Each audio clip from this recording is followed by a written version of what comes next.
What happens when you manage SEO for tens of millions of pages and the stakes include everything from rent prices to national media coverage? Zach Chahalis has the answer. Zach is the vice president of SEO for apartments.com. If you've ever done rental research online, there's a good chance you've landed on one of the millions of pages he's responsible for. With more than a decade of experience spanning Fortune 500 brands, agency roles, and over 75 site migrations, Zach now leads SEO strategy for one of the most visited rental marketplaces in the country. This episode unpacks what enterprise SEO actually looks like at scale. We talk about how Zach builds and executes search strategy, from SEO testing and sprint planning to managing duplicate content. He shares the playbook behind turning syndicated MLS data into unique, location-rich content, and how strategic acquisitions like Matterport are giving them an edge with immersive 3D tours and proprietary rental data. We also dig into how apartments.com is navigating AI overviews in Google search, structuring content for LLMs, and why, even now, title tags and structured data still matter. Zach's challenge? Serving renters, landlords, and Google's shifting search landscape all at once. Let's get into it.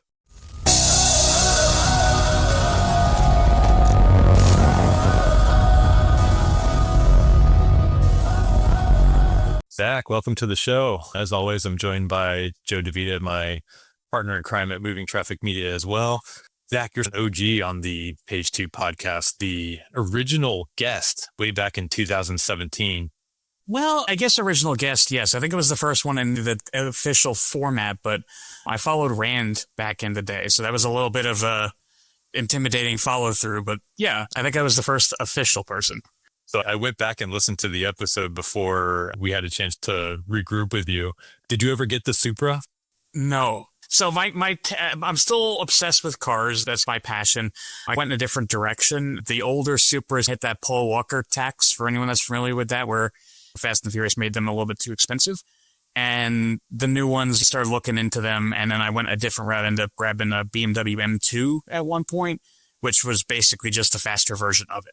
So recently sold that. So that was way back in 2017. You've definitely made some moves since working at Search Discovery, spent some time at iPullRank, and even co-founded the Atlanta SEO organization, which sounds interesting. And now at apartments.com. Can you give us a 10,000 foot view of what your career has been like since 2017 and get us caught up to where you are today? Yeah, so I continued to Search Discovery for a while since the last podcast was recorded. Left there in mid-2020, around the pandemic time. A lot of stuff was in flux in the agency world. I had an opportunity to go in-house with Global Payments and decided to take that opportunity just to do something different. I had spent my entire career agency side, so I just wanted to see what it was like being in-house. Did that for about 2 years, and I missed the agency side. It was nothing negative with the experience at Global Payments. I actually loved working with that team and that company. But you kind of get in the realm of working with one website and you just go, yeah, I'm missing a little bit of the variety. So yeah, I went to iPullRank and worked with Mike, Garrett, and a couple other folks there for about 2 years. Started doing a little bit of my own freelance consulting and whatnot in late 2023, beginning of 24, before I had the opportunity to join apartments.com. And they were actually a client of mine about 10 years ago. I work with a lot of the folks that brought me back in. They were familiar with me and just were looking for some additional SEO expertise to help come in and drive some strategy forward. That says something about the company. If someone, or I guess a group of people have been there for over 10 years, it's a good group to be part of. So you've worked now agency, of course. Now you've worked in-house, went back to agency, now back to in-house. Is there one that you prefer over the other? I don't think we'd be talking SEO if I didn't say it depends at some point.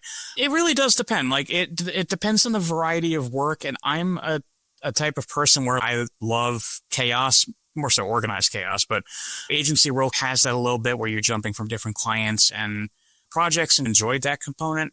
It's kind of what I missed when I was at Global Payments. Like I said, I love working with that site and that team, and we built a lot of cool stuff while I was there. But going back agency side, it was an opportunity for me to do a wide variety of things, work with some different clients, some cool brands at the time. But at the same time, coming back in-house here is slightly different because I have about 10 core websites underneath me, as well as a wide variety of kind of extending off websites. So I almost have that in-house agency perspective where like I get to work with a bunch of different sites and it's never a dull day. Yeah, that makes sense. So if you look across agency in-house, are there like standard things that sort of hold true across either scenario, or are they pretty significantly different in your experience? There's some overlap and similarity, and certainly some differences. I think the biggest challenge I always had agency side was actually getting clients to do the implementation of the things that we were talking about. I had some clients that were phenomenal at it, and I had a brand where they implemented everything I gave them out of an audit in 2 weeks. And I had others where you're talking 2+ years for them to implement something simple. So in-house, you still deal with a little bit of that, but I feel like I've got a bit more flexibility and ability to have conversations as to why things matter with different leadership and kind of be able to justify it. I guess the cool thing here is the SEO team is a part of the product organization. So we work very closely directly with the development groups, and we even have our own development teams as a part of it that focus specifically on just doing SEO product-led items. We're able to get things done. At the same time, you still deal with, there's always red tape, and there's always, hey, we want to do X, Y, and Z. Okay, cool. Well, we still have to figure out how we get that data or implement it, and things still take time to do. So there's definitely that overlap component, but I feel like I've got a little bit more ability to actually get things done and execute. Got it. I think one thing that we experience as well is that challenge of deliverable implementation. And one of the things that we've started offering as part of that, way to speed that process is helping to create the dev tickets where we hand over technical audit. Here's the actual dev tickets to go with it. I'm curious I'm sure you've had experience doing that, but do you have any tips on how to write a great dev ticket to help get that implemented quicker? Yeah, it's funny. A lot of reason why I ended up working so well with the apartments.com team back in the day, and this is when they were apartmentfinder.com before they were acquired by CoStar, is we as an agency always operated in their ticketing system, creating tickets, doing full stories. When you're able to help the developers understand what you're trying to accomplish and be able to talk their language, hey, as a search engine, I'm trying to do X, Y, and Z. As a user, I want to do this. And be able to have clear acceptance criteria and failure criteria, or whatever the company's calling that. That's key, because developers, they're thinking in a certain way and they're not versed in the SEO component. So they might go and look at something going, hey, we just did this particular thing one way last year. Now you're asking us to do it the exact opposite. And sometimes you have to be able to write and understand, hey, this is how they're going to be looking at it. And here's the information you need to convey for them to understand how to do it and why we care. Yeah, I think that's the key component, is helping them know that you can speak their language. And sometimes it's less about the SEO reasons and maybe leaning into the UX reasons to help justify some of that.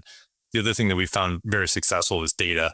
Typically developers defer to, well, if I do this, what's the potential uplift? So if you can tee that sort of thing up, tends to help really well as well. And that's one thing I love here is, so we operate Agile Methodology and we do 3-week sprints, but every sprint we do a sprint demo where every team that has worked on something will run through, hey, here's the new features we did, here's what we worked on.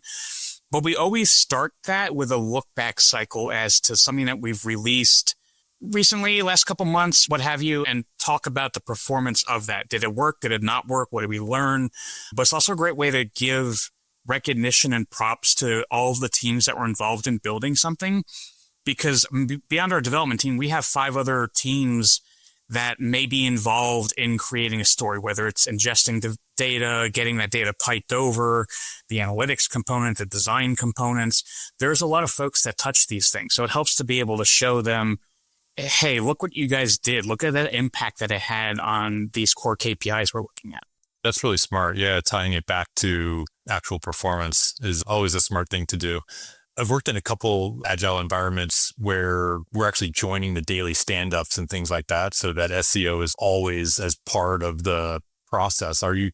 Is there any phases in the agile structure that you found to be really important to be a part of to make sure that SEO isn't forgotten about? Yeah, definitely. So at least having our own specific dev team that focuses on SEO, we do daily stand-ups with them, and we're able to talk with them about, hey, here's an issue we're encountering, or hey, maybe this ticket's a little bit more complicated than we were originally thinking, or we need to figure out how we get this. So we're able to have those conversations daily and work through those types of problems. Our development team has also implemented what we call PI planning on a quarterly basis. So at the beginning of every quarter, in fact, it's coming up, not next, actually is next week, but we'll go through, hey, here's what we want to accomplish in Q3. Here are the major stories that we're looking at. And we'll work with the development teams to t-shirt size the items that we want to work through. And that way they can say, all right, we need to at least think about where this is coming from, or, oh, this is a lot bigger than you guys thought. We might have to lose this other item, but be able to have those conversations. And then we can work with them to plan out the sprints. Let's say we have 3 to 5 sprints per quarter, depending on the timeline, and be able to say, okay, these are the things we can actually truly get done. And then we have to figure out any type of compromise or anything like that goes along the way. So do you start with like an annual plan? You say, here are the 5 big things I want to do this year. And then you map it out with the DevOps team to try to see what can we do Q1? What can we do Q2? We do. We try and map things out for the full year. I will say that's the interesting thing about being part of the product organization is I'm one pod within the product organization. There are 3 other pods. They are a lot more forward thinking in a sense of they could probably define 80 to 90% of their roadmap right now for the next year. We have things we want to accomplish, and because we're product led, we can go, hey, one we launched recently is adding cost of living pages and data to our website. We knew that was going to take time. Where do we get the data from? How do we build it? How do we design it? And that was one that was a couple months process, but we knew we wanted to do. Of course, with SEO, there's an element of reactivity that plays into it as well. So we're not as, I would say we're like 50-50s where we are, where I like to be in terms of being proactive and always having a backlog that we can pull from. But then there's always things that we're working on. Like we're actively testing content, page placements, metadata, different things like that. And we might go, oh, cool, this test actually resulted in a decent performance improvement to this KPI. Let's figure out how to roll that out. That was not in our roadmap at the beginning of the year, but we might need to pivot and have it become part of the upcoming quarter or even possibly the upcoming sprint. Got it. I'd love to dig into the testing a little bit. I don't know how much you're able to share. Maybe it's a test that's already been done or a little bit older, but maybe to start, are there tests in this hyperlocal SEO component that are very different than maybe what you were doing at search discovery or iPull rank, or is it a lot of the same sort of tactics or approaches? There's certainly some overlap. If a marketplace site like apartments.com is very similar in nature to an e-commerce site. There's some differences, but a lot of what I've worked on in my career have been e-commerce sites, GameStop, Michaels.com, Under Armour, things like that. So you can think about some similarities. It comes down to enterprise SEO. You're building on a certain template. You have an idea what works. And that's what I always lean on my more inexperienced folks or the ones that are coming into it at the beginning. A lot of it's, hey, I've learned this, I've done this, I've tried this, and that maybe guides where the strategy goes. So we've been able to look at it from that perspective and just, we think if we do this change on the page, it will likely change this KPI metric. Maybe, hey, we played with the title tag formula. I'll use a very simple one. Played with the title tag formula. Oh, we saw a 10% bump in click-through rate from doing that. Didn't necessarily change the ranking per se, but we have more folks that are coming into our site now because either they see the urgency or they see a better signal that's supporting that. It's not really any different from when I was on the agency side. I worked very closely with my clients to develop their testing roadmaps and ideas and things from that realm. But we were kind of looking at things from the same perspective. Hey, what if we did this? It's similar to how we're looking at it here. We just think about it more specifically to our brand, where some things might apply to a certain way for a certain company. What, like 20 million pages? This is a massive site. You probably have dozens of templates that you have to manage. How do you build a test plan throughout the year? Do you have to work in those sprints? Do you have to try to launch and wrap things up within the sprint cycles? Yes and no. We've been playing with our testing procedures lately and doing more of like the SEO split testing via some tooling that can change things more on the fly. So we're able to get out of the sprint cycle requirement. We try and time things accordingly, but we have an in-house analytics team. We work with them to develop the cohorts and everything that we want to do and look at. We will build the test in the testing platform that we're using. Test goes live. We'll run it for X period of time until it hits reasonable significance, and then we'll make a determination on how it performs. Historically, that implementation function was done by the development team. So then you want to do some testing, you've got to either maybe sacrifice a story or a ticket that you wanted to do that, hey, we need to do this, but we also need to be able to implement this test. If we don't do the test, we lose several weeks in terms of being able to know the result of that data. So it's been cool to be able to work with our development teams and find a platform that, hey, we're comfortable with running this. It doesn't have any type of impact on site load time. We're still able to implement the changes that we want to do. And that way we can use that to be more data-driven and efficient with them when we're giving them the stories.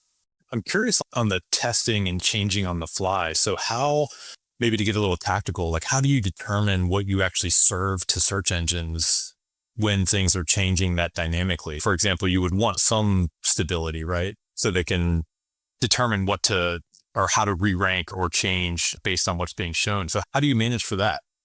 Yeah, so this is where, and I think a lot of even SEOs still struggle with the idea of SEO testing, but you're kind of choosing a cohort of pages rather than a cohort of users. And let's say from our perspective, so yeah, I think, Joe, to your point, like we have templates.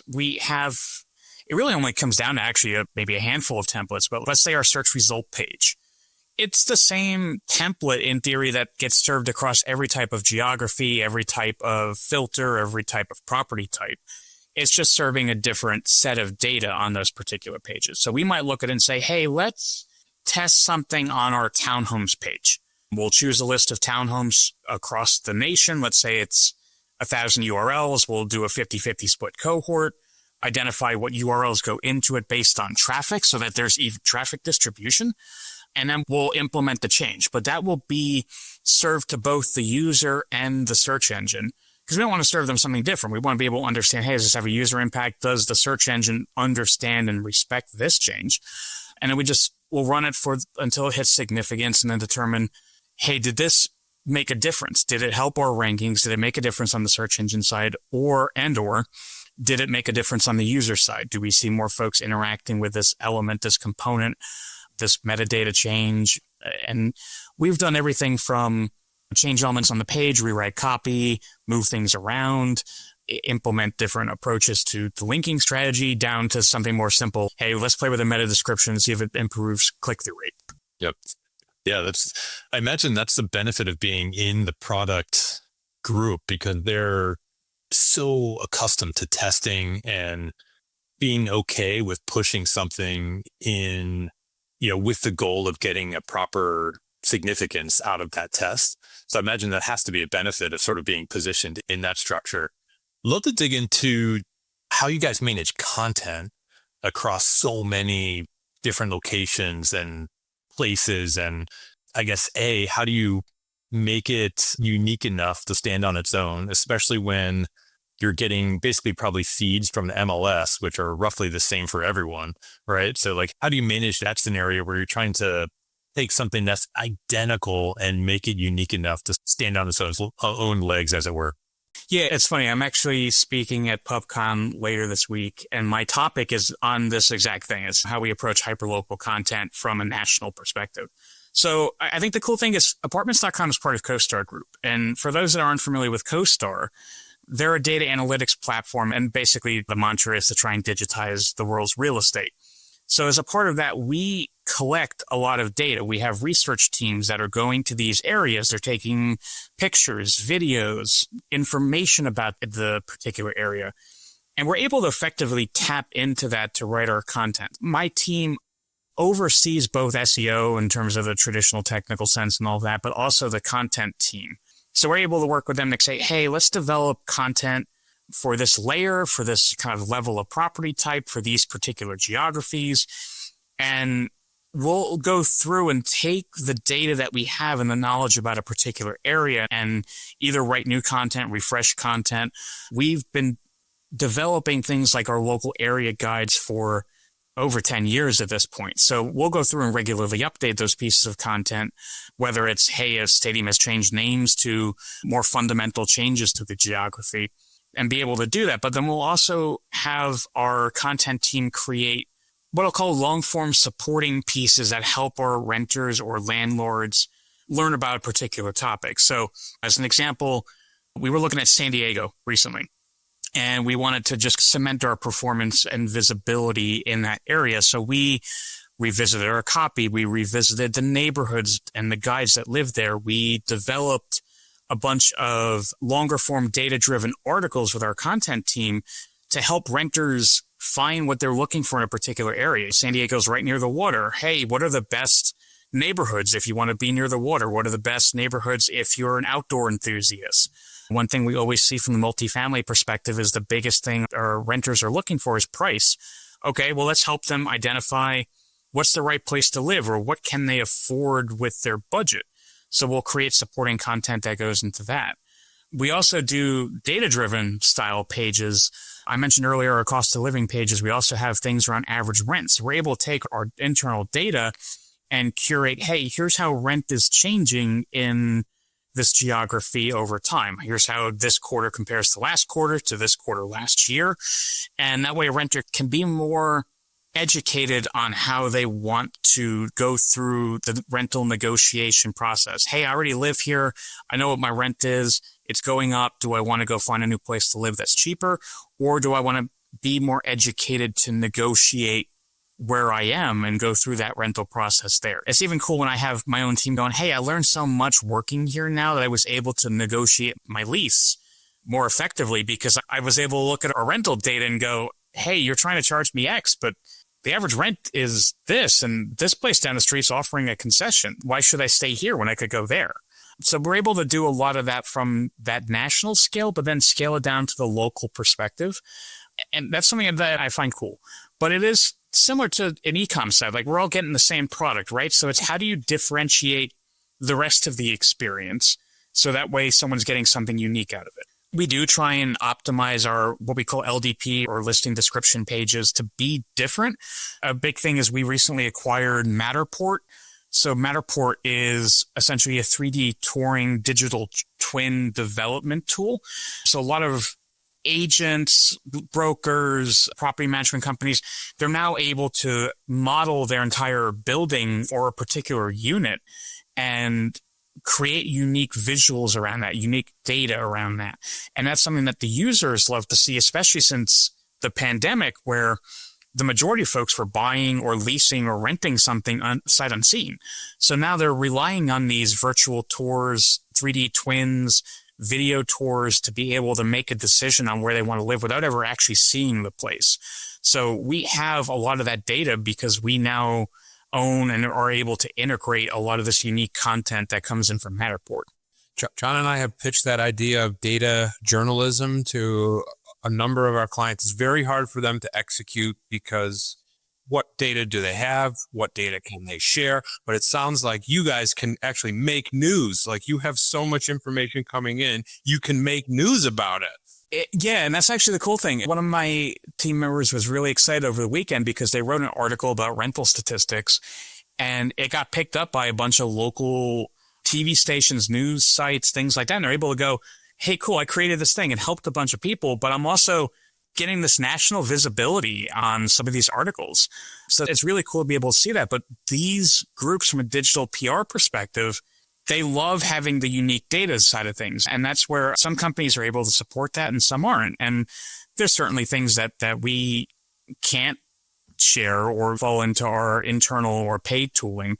But when we're able to present this data in a way that's helpful for users, it naturally gets picked up on. And as much as the debate around links still exists in SEO, it's valuable. But I think just having the brand mentions is also key. A lot of folks need that top of mind way to remember something, or kind of go, oh, these guys are definitely the authority here. Let me think about going and looking at their website, or things along that realm. I was taking down notes. There's so many questions I want to dig into off of that. I guess maybe to start, it would be impossible for us to not mention AI at some point. So I'm curious, in the guide structure, right? I imagine like those are a lot of the queries being typed into Google that are getting picked off with AI overviews. I'm curious if you guys are seeing traffic loss there. And maybe a supplemental question to that is the trade-off having that unique data that's getting picked up in the LLMs that maybe allow you to be a citation. I'll stop asking. No, it's a good question. From a traffic perspective, obviously can't go too deep into that one, but like we certainly do see an impact from AI overviews, as does everyone else. The interesting thing is, like, we still see solid performance from pages that existed before AI overviews, even to now. So folks are still clicking into these citations and they want to learn more and read more. And I think it's maybe a side effect of the industry I'm in versus something where they can get the immediate quick answer. If I'm just looking for, hey, what's the average rent in New York City? We appear in the AI overview. We appear typically number one in traditional organic search with the page, but we still see plenty of folks click through to that page. And then they begin their journey deeper down into the conversion funnel. Okay, cool. Now I've learned about this. I want to see a place for rent under this threshold. Oh, well, I've got a pet, so let me make sure it's pet friendly. And they dig down into this more refined experience. So we see still plenty of quality folks and traffic coming into the site. But yeah, Google with AI overviews, with AI mode, with, I'll say outside of Google, like the generative AI search and chat GPTs, there's certainly folks that are going there. And it's impacting click-through rates on every site, not just ours. But we're able to look at, hey, what are the AI overviews talking about? Oh, cool, we have an article on this. Let's go back and update it. It's due for some refreshing and be able to go through and say, let's structure the content slightly differently to support what AI overviews are talking about. Yeah. Are you taking a different approach to how you're structuring any of that content based on what we know about LLM so far, or is it still letting the writer write? And a little bit of both. Yeah. Like that particular article I was just talking about on rental statistics. That was a case of, hey, let's think about how we organize the outline in a way that's more digestible. Let's make sure structured data is in place. But we still want to give our writers free rein to express themselves and provide a voice and a tone and an experience that our renters want to read. They don't want to read something that's written for a search engine. So we want to be able to write for that renter, but we want to make sure it's digestible as well. So even we found in that case, by structuring articles in a certain way, we see higher dwell time on a particular page, more engagement. They stick around longer. They then interact with something else and go read another article, or they go into the SRP results experience and be able to drill down there. Got it. Okay.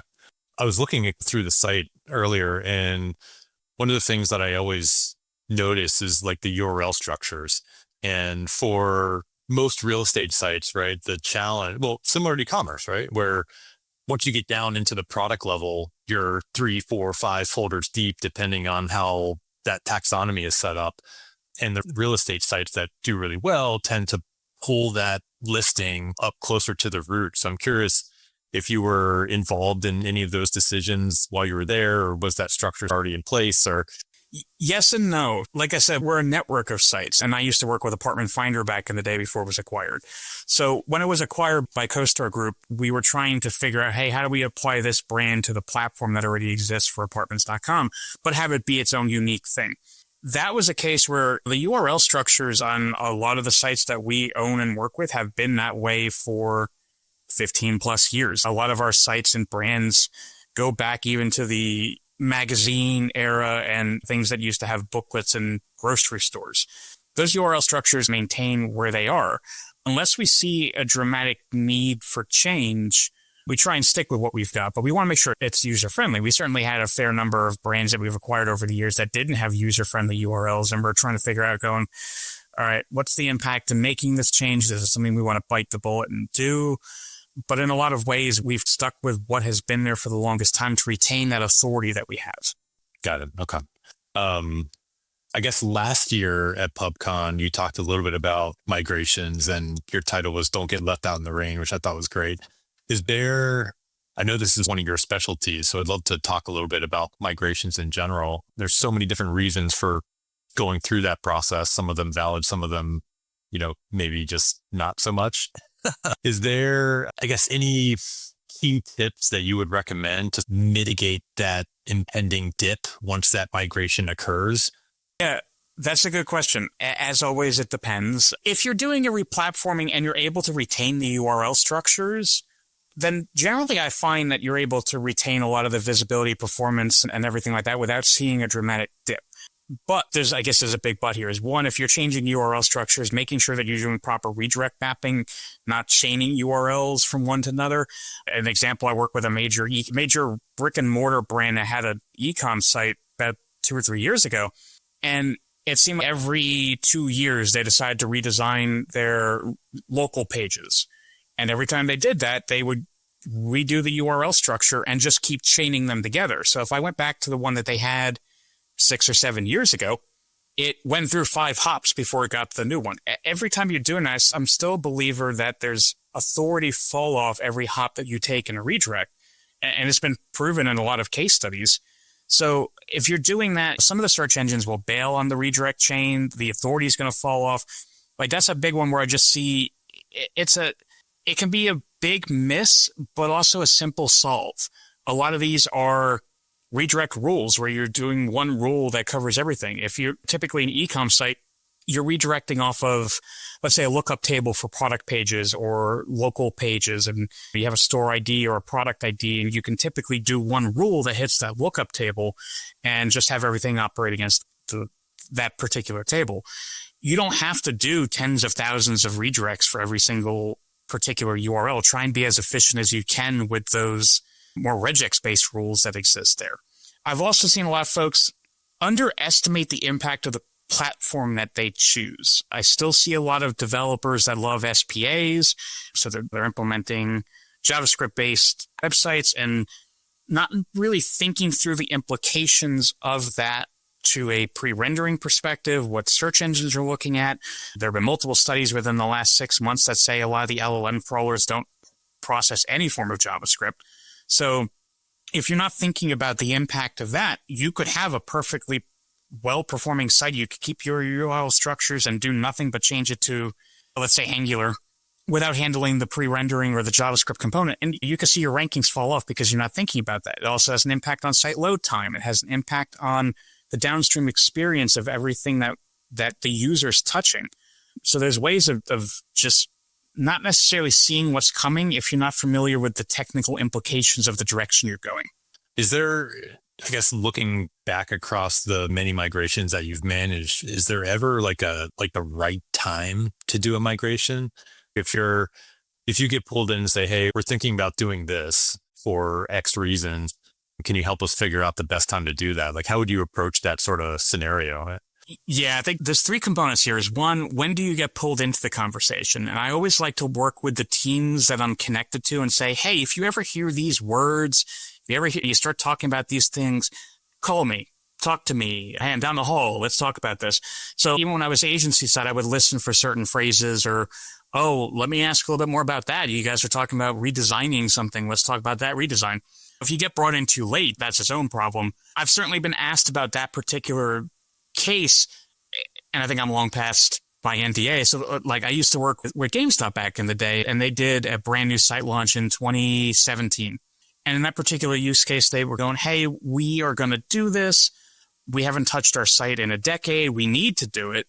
But when should we think about doing it? And it turned into, all right, we think this replatforming is going to take a year to rebuild the new site, make all the changes, to get everything we want. That site ended up taking about 18 months. So they were thinking like, hey, let's launch this at this certain time period because we don't want to impact our top revenue performing seasons. We now add an extra 6 months. We're right in the lens of, hey, you're going to be pushing this right around the holidays. Do we want to do that? You might take a hit on revenue. As much as we preserve things, you might experience a bump. You could offset that with additional paid or other resources, but do you want to do that? And we had the conversation just going, hey, let's push this back. Let's wait until maybe Q2 of the following year when flesh out our bugs, address any technical debt that maybe we didn't resolve. So it was a cohesive decision where we all said, hey, let's think about how we want to do this, and came to the decision to push it back. John and I don't do a lot of project work, but a migration project is one that we do pretty often. And when we write the scope, we usually start the timing with wireframes. Like as soon as there are wireframes ready, that can be our day one. And then the last day is a month or so after the launch. Yeah, I always looked at something pretty similar to that. I would give them initial specs, requirements, things to think about. If they're doing platform selections and want folks involved in that, then I would join that. But yeah, I mean, certainly I would always go through the process of wireframe review, design review. I would use that to craft the requirements and say, hey, look, we're looking at this page template. Here's how your heading structure should be organized on that page. Or, oh, you're missing an H1. Why? And be able to have those types of conversations. But yeah, I would typically agree. That's where I like to start things off. But I at least like to give folks, hey, here's a checklist of things to think about or talk about, or just some high level requirements that you need to think about as you're going into this process. You want to involve me sooner? Hey, great. Happy to talk about that. But otherwise, you should involve me here. And being able to be very transparent like that with clients is key. And you want to make sure you get pulled in at that right time. I love the idea of getting involved in the actual platform selection for all the reasons that you mentioned, right? There's so many platforms that are heavy JavaScript and just present unnecessary challenges. So I'm curious if there is a platform, it's probably a tough question, but is there a platform you prefer looking across the landscape in your experience? I think it comes down to the site's purpose. A lot of e-com sites I've worked with in the last 5 to 7 years have migrated to Salesforce Commerce Cloud at the higher end, or something like a Shopify in the more kind of mid-tier, lower-tier type of size site.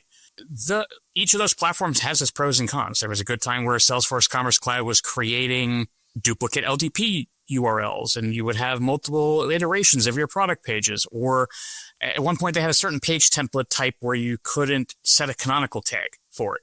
Like a lot of it would go, hey, you guys are thinking about these platforms.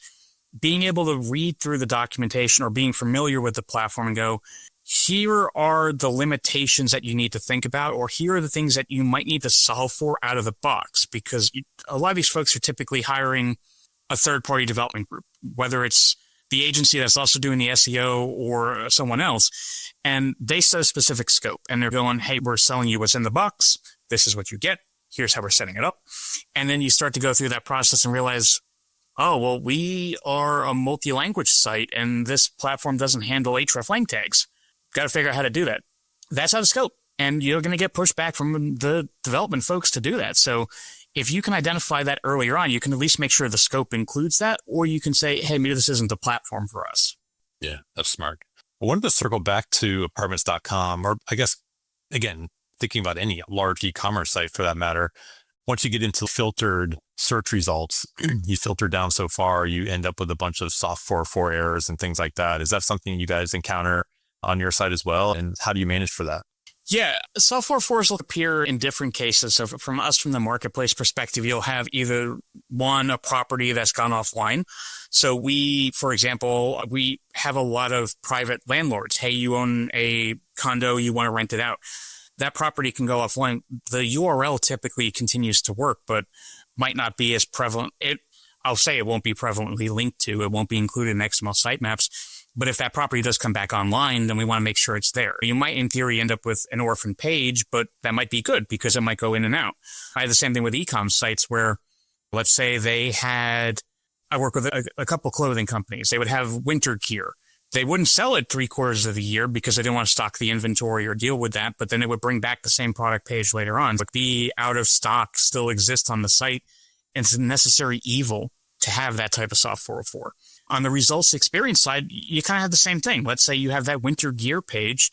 Now you have no products to support it, but you don't want to kill that page off. You want to be able to use it again so you're not starting over 6 months from now. So I tried to encourage folks to keep some type of permanence there. GameStop was a good example. Every year they would make a new Black Friday page. Okay, why don't we just keep the same Black Friday page and have it be 3/4 of the year? Hey, check back later for Black Friday deals. Come back in November and see them. Exactly. Yeah. So something like that. On the apartment side, it comes into, hey, we want to make sure folks are finding the right thing. And they might be looking at something rural going, oh, well, we don't have any listings there. So we might want to stretch out how far the results go to support some properties going, hey, you're looking in this rural area.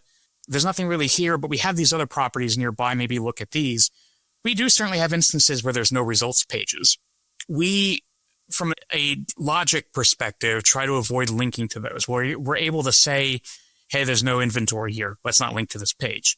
But if it becomes something that has inventory, then the logic will say, okay, let's re-inject that back into the experience. Got it. Yeah, it's a smart way to approach it for sure. Having those rules on the back end to manage how those things are surfaced, which I guess leads me to a question that a lot of other real estate companies deal with, which is properties. Well, I guess two scenarios. One is the new properties, right? So how do you ensure that those are getting indexed quickly and getting the visibility that they deserve against maybe a property that's been live a while and maybe has some links pointing to it so search engines know about it? Is there any tips on discovery for new listings or new rentals?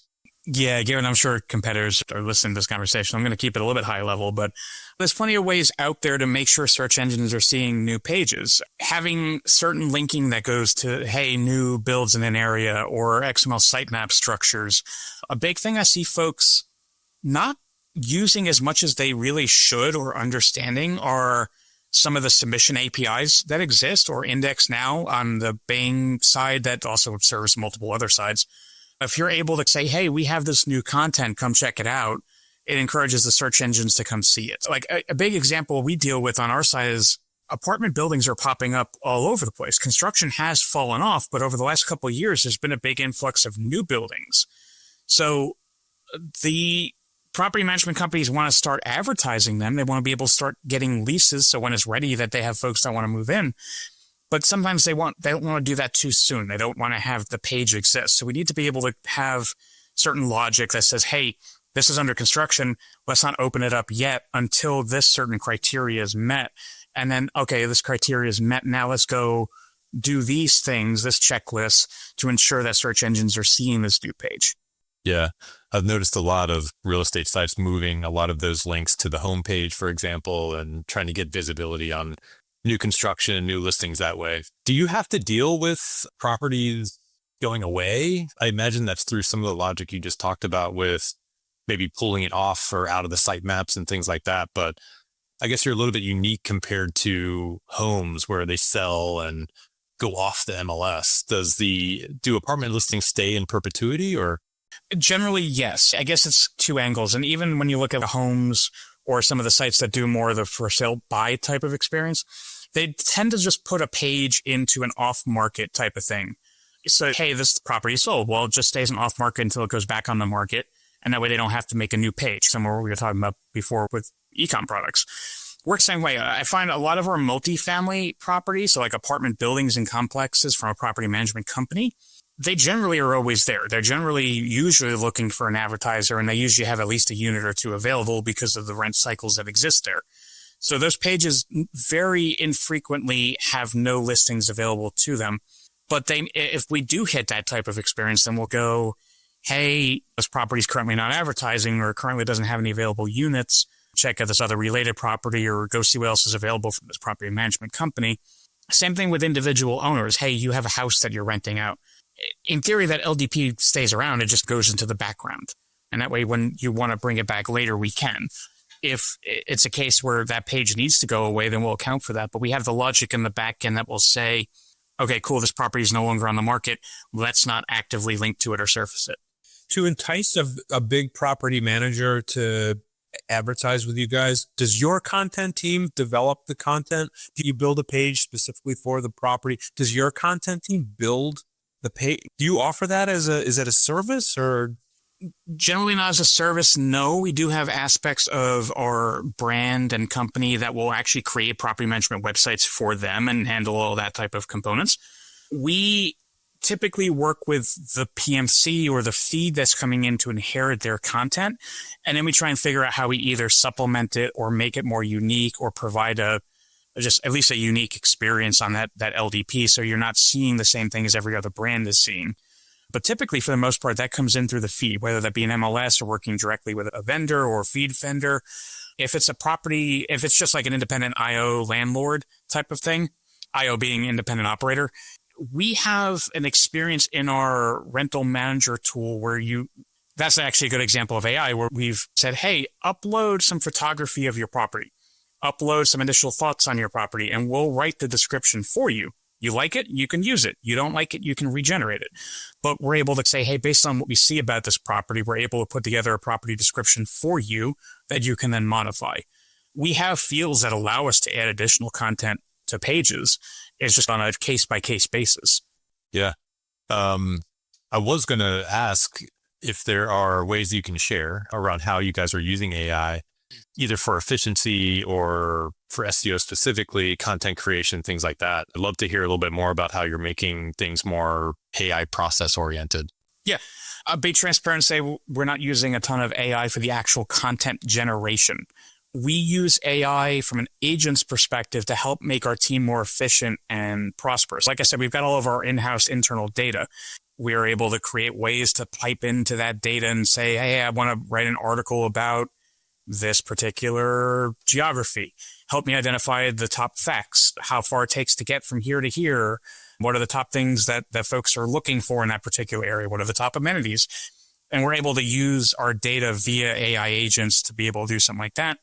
We have physical editors that do exist as people and they do a killer job, but we've also created some basic agents that will do something like, hey, does this content violate Fair Housing Act laws? And that way we can reduce the amount of time that editor has to spend doing something like that. So we're trying to just improve the efficiency side of things there.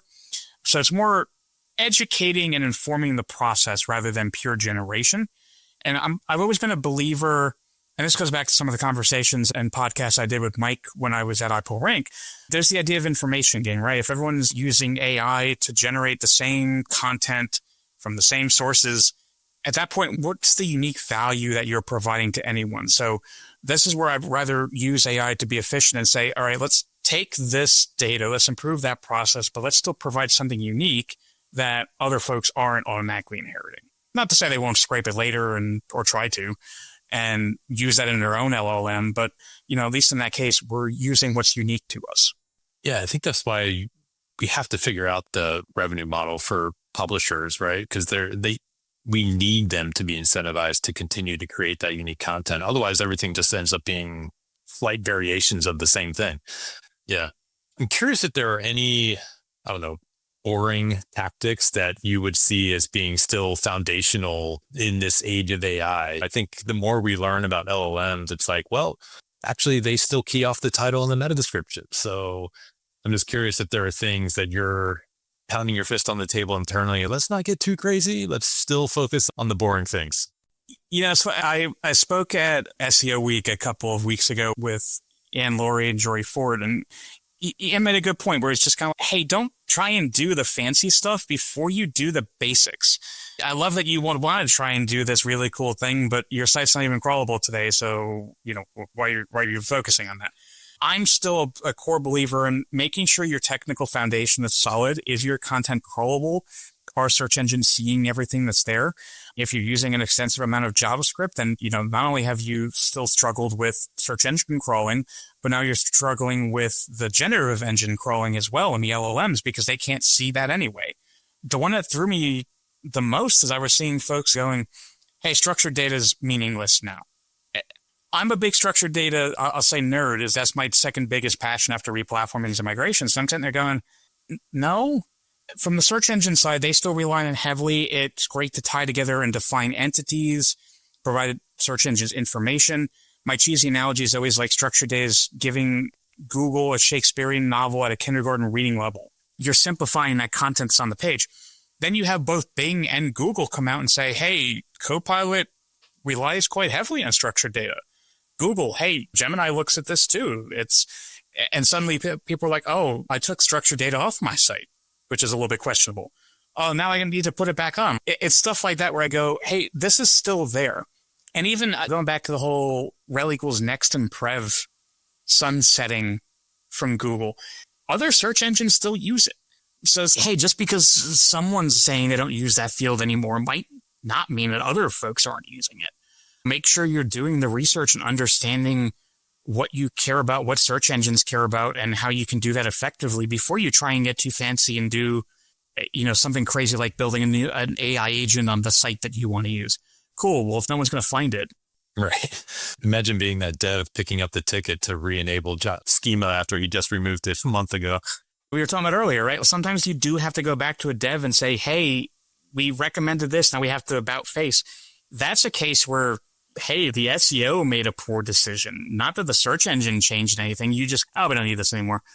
And that's a little bit more awkward and a little bit more embarrassing if you have to go back in that sense versus, hey, Google said they were doing this. Now they're not doing it. Now we got to do it again, which they've done a fair number of times over the years. It's a little bit more straightforward and less embarrassing for you in that sense. Right. Well, listen, Zach, this has been amazing. Before we let you go, we'd like to ask a prediction question, which is if you go to google.com in the next, call it 12 months, what does that experience look like or how has it changed? I'm still on the fence of, I think it's going to still be somewhat similar to what today. There will still be some element of traditional, I'll call them 10 blue links. Now it could be as little as 3 blue links. You'll still see all the featured snippets. Google will continue to try and take more visibility share of their results pages. AI overviews will continue to be more prevalent. AI mode will eventually become, in my opinion, possibly the default experience, especially with the agentic component where, they're bringing that in. It was $250 a month. Now it's $125 a month. Eventually it's going to be free, probably. Depends on computing costs and all that type of thing. But I could see that eventually becoming the down the line experience. I just don't know that's going to be there in a year from now. Got it. All right. Before we wrap up, feel free to let everyone know where they can find you online. Yeah. So obviously with apartments.com. So, always great if you want to just check out random real estate and look around and just see what's around you. You can find me on Twitter at ZachChahalis.com or just at Zach Chahalis, and then LinkedIn at Zachary Chahalis, and then also on Blue Sky as well. So come check me out. And then, like I said, I'll be speaking at various conferences throughout the year. So come see me, come talk to me. Sounds amazing.